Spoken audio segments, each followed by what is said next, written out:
3ರಿಂದ 4 ಹಳ್ಳಿಗೆ ಹೋಗ್ಬೇಕು. ಇವತ್ತು ಈ ಭಾಗದ ಈ ರೋಡ್ ಇದೆಯಲ್ಲ, ಈ ರೋಡ್ನಲ್ಲೇ ದೇವೇಗೌಡರಿಗೆ 1990ನೇ ಇಸ್ವಿಲಿ ರಾಜಕೀಯ ಶಕ್ತಿ ಕೊಟ್ಟಂತ ಊರಿದ್ರೆ ದೊಡ್ಡ ಸಾಕಳ್ಳಿ. ಏಕೆಂದರೆ ಆ ಉದ್ದೇಶದಿಂದನೇ ನಾನು ಕಾನೂನು ನೋಡಲಿಲ್ಲ. ಕುಮಾರಣ್ಣನ ಹಿಡಿದು ಸುಮಾರು 450 ಕೋಟಿವರೆಗೆ ಕೆಲಸ ಮಾಡಿದ್ದೀವಿ. ಇದೊಂದು ಹೋಬಳಿಗೆ 450 ಕೋಟಿಗೆ ಮಿಗಿಲಾಗಿ ನಾವು ಸುಮಾರು 140 ದೇವಸ್ಥಾನಗಳಿಗೆ ಇವತ್ತು ಕೆಲಸ ಮಾಡಿ ಕುಮಾರಸ್ವಾಮಿ ಇಲ್ಲಿ ಮಾಜಿ ಮಂತ್ರಿಗಳಿದ್ದಾರೆ. ಯಾಕೆ ನನಗೂ ಸ್ವಲ್ಪ ನೋವಿನಿಂದ ಹೇಳ್ತಾ ಇದ್ದೀನಿ, ಈ ರಾಜ್ಯದಲ್ಲಿ ಇಂಥ ಕೆಟ್ಟ ಸರ್ಕಾರ ನಾನು ನೋಡಲಿಲ್ಲ.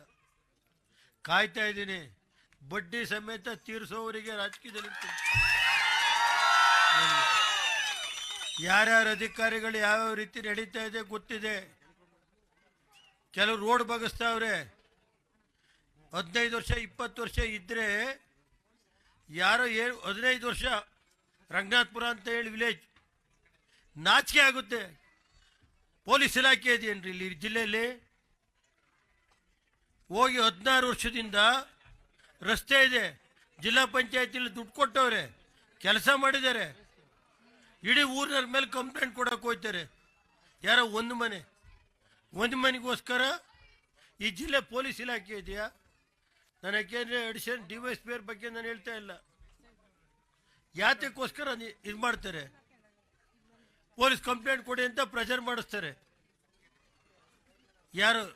ಯಾಕೆಂದರೆ ಯಾವ ಮಟ್ಟಕ್ಕಿದೆ ಅನ್ನೋದನ್ನ ನೀವು ಅರ್ಥ ಮಾಡಬೇಕಾಗುತ್ತೆ. ಇರಲಿ, ಎಲ್ಲೂ ಹೋಗಲ್ಲ. ಕೆಲವು ಅಧಿಕಾರಿಗಳು ಯಾವ ರೀತಿ ನಡ್ಕೊತಾ ಇದ್ದಾರೆ ಅಂತ ನೋಡ್ತಾ ಇದ್ದೀನಿ. ಹಿರಿಯೋದು ಯಾರು? ಒಂದು ಸ್ವಲ್ಪ ಬನ್ನಿ ಕಡೆ. ಈಗ ರಾಜ್ಯದಲ್ಲಿ ಕಾನೂನು ಸುವ್ಯವಸ್ಥೆ ಹೆಂಗಿದೆ ಅನ್ನೋದು ಗೊತ್ತಿದೆ ನನಗೆ. ಕೆಲವು ಬಡ್ಡಿ ಸಮೇತ ತೀರಿಸಬೇಕಾಗುತ್ತೆ. ಇನ್ನೊಂದು 1.5 ವರ್ಷ ನಮ್ಮ ಕಾರ್ಯಕರ್ತರಿಗೆ ಹೇಳೋದಿಷ್ಟೇ, ಎಷ್ಟೇ ನೋವಾದರೂ ತಡೀರಿ, ಬಡ್ಡಿ ಸಮೇತ ತೀರಿಸ್ತು ಹೋದ್ರೆ ನಾನು ರೇವಣ್ಣ ಅಂತ ಕರಿಬೇಡಿ. ಆ ಕೆಲಸ ಚಾಲೆಂಜ್ ಮಾಡಿ ತೋರಿಸ್ತೀನಿ. ನನಗೆ ಗೊತ್ತಿದೆ ಯಾವ್ಯಾವ ರೀತಿ ಏನೇನು ಸುಳ್ಳು ಕೇಸ್ ಹಾಕ್ಸೋದು. 40-50 ವರ್ಷ ಜಮೀನು ಮಂಜೂರಾತಿಯಾಗಿ 40 ವರ್ಷ ಐತೆ, ವಾಸ ಅವರೇ ಅಲ್ಲಿ ಹೋಗೋದು, ಕೇಸ್ ಕೊಡಿಸೋದು, ಅವ್ರ ಮೇಲೆ FIR ಹಾಕ್ಸೋದು, ಈ ಥರ ನಡೀತಾ ಇದೆ. ನಾನು ಇನ್ನೂ ಶಾಂತ ರೀತಿಯಿಂದ ಇದ್ದೀನಿ. ಪಾಪ ಈಗ ಬಂದಿರೋ SP ಒಳ್ಳೆಯರಿದ್ದಾರೆ, ನಮ್ಮ DYSP ಪಾಪ ಒಳ್ಳೆ ಮನುಷ್ಯರು. ನಾನು ಅವ್ರ ಬಗ್ಗೆ ನಾನು ಮಾತಾಡ್ತಾ ಇಲ್ಲ. ಹಿಂದಿನ ದಿನಗಳಲ್ಲಿ ನಡೆದಿರೋಂಥ ಕತೆ ಹೇಳ್ತಾ ಇದ್ದೀನಿ ನಾನು.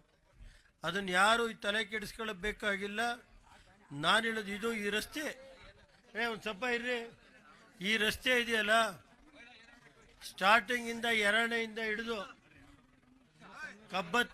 ಒಂದು ಸ್ವಲ್ಪ ಬನ್ರಿ ಈ ಕಡೆ, ಕಬ್ಬತ್ತಿವರೆಗೆ ರಾಜಕೀಯ ದೇವೇಗೌಡರಿಗೆ, ಅವತ್ತಿನ ಕಾಲದಲ್ಲಿ ದೇವೇಗೌಡರು ರಾಜಕೀಯ ಮುಗಿದೋದ್ರು ಅನ್ನೋ ಕಾಲದಲ್ಲಿ ಶಕ್ತಿ ಕೊಟ್ಟಂಥ ಯಾವ್ದಾದ್ರು ಗ್ರಾಮಗಳಿದ್ರೆ ಇವತ್ತು 2ನೇ ಗ್ರಾಮ ಇರ್ಬೋದು, ದೊಡ್ಡ ಬೀಕ್ನಳ್ಳಿ ಇರ್ಬೋದು, ಚೆನ್ನಂಗಳ್ಳಿ ಇರ್ಬೋದು, ಕಬ್ಬತ್ತಿ ಇರ್ಬೋದು, ಅಂಕಪುರ ಇರ್ಬೋದು, ಸತ್ತಿಗರಳ್ಳಿ, ಮಾದಾಪುರ, ಸತ್ತಿಗರಳ್ಳಿ, ಕೊಪ್ಪಲು, ಅಂಕನಹಳ್ಳಿ, ಇವೆಲ್ಲ ನಾವು ಮರೆಯೋಕ್ಕಾಗಲ್ಲ. ಆ ಉದ್ದೇಶದಿಂದನೇ ನಾನು ಅಧಿಕಾರಕ್ಕೆ ಬಂದ ದಿವಸನೇ ಈ ರಸ್ತೆಗೆ ಎಷ್ಟು ಹಣ ಬೇಕೋ ಇದಕ್ಕೆ ಪೂರ್ತಿ ಹಣನ ನಾನು ಕೊಟ್ಟಿದ್ದೀನಿ. ಈ ರಸ್ತೆ ಅಲ್ಲಿಂದ ಹಿಡಿದು ಅಂಕನಹಳ್ಳಿವರೆಗೂ ರಸ್ತೆ ಎಷ್ಟು ಹಣ ಬೇಕಾದರೂ 3 ಸಾರಿನೂ ನಾವೇ, ಕುಮಾರಸ್ವಾಮಿ ನಮ್ಮ ಶಾಸಕರಿದ್ದಾರಲ್ಲ, ಮಾಜಿ ಮಂತ್ರಿಗಳು, ಅವರು ನಾವಿಬ್ಬರೇ ಸೇರಿ ಈ ರಸ್ತೆಗೆ ಏನಾದ್ರು ಹಣ ಕೊಟ್ಟಿದ್ರೆ ನಾವು ಇಲ್ಲಿ ಈ ಜಿಲ್ಲೆ ಕುಮಾರಸ್ವಾಮಿ ಸೋಲ್ಬೇಕಾಗಿದ್ರೆ ಕುತಂತ್ರದಿಂದ ಸೋತಿದ್ದಾರೆ ಅಷ್ಟೇ, ಇನ್ನೇನಿಲ್ಲ. ಕೆಲವು ವ್ಯಕ್ತಿಗಳು ಒಳಗಡೆ ಇದ್ದು ಮೋಸ ಮಾಡಬಹುದು, ಕುಮಾರಸ್ವಾಮಿ ಸೋಲ್ಸಿರ್ಬೋದು. ನಾವು ಸ್ವಲ್ಪ ಜಾಗೃತವಾಗಿದ್ದರೆ ಕುಮಾರಸ್ವಾಮಿ ಶಾಸಕರಾಗಿರೋರು, ಅದನ್ನು ನಾವು ಮರೆಯೋಕ್ಕಾಗಲ್ಲ. ಕುಮಾರಸ್ವಾಮಿ ಒಬ್ಬ ಪ್ರಾಮಾಣಿಕವಾದಂಥ ರಾಜಕಾರಣಿ. ಅವರು 3 ಬಾರಿ ಗೆಲ್ಲಿಸಿದರೆ ಭಗವಂತ ಮುಂದೆ ಅವ್ರಿಗೆ ಒಳ್ಳೆಯದಾಗುತ್ತೆ ಅಂತೇಳಿ ಈ ಸಂದರ್ಭದಲ್ಲಿ ರಾಜ್ಯದಲ್ಲಿ ಇವತ್ತು ಕಬ್ಬತ್ತಿ ಕ್ರಾಸಲ್ಲಿ ಜೂನಿಯರ್ ಕಾಲೇಜ್ ಕೊಡಿಸಿದ್ದೆ, ಅದನ್ನು ಬಾಗಿಲು ಮುಚ್ಚಿದ್ರು. ಅಲ್ಲೊಂದು 2 ಹಾಸ್ಟೆಲ್ ಮಾಡಿದ್ರೆ ಕಬ್ಬತ್ತಿ ಕಾಲೇಜ್ ಉಳ್ಕೊಳ್ಳೋದು.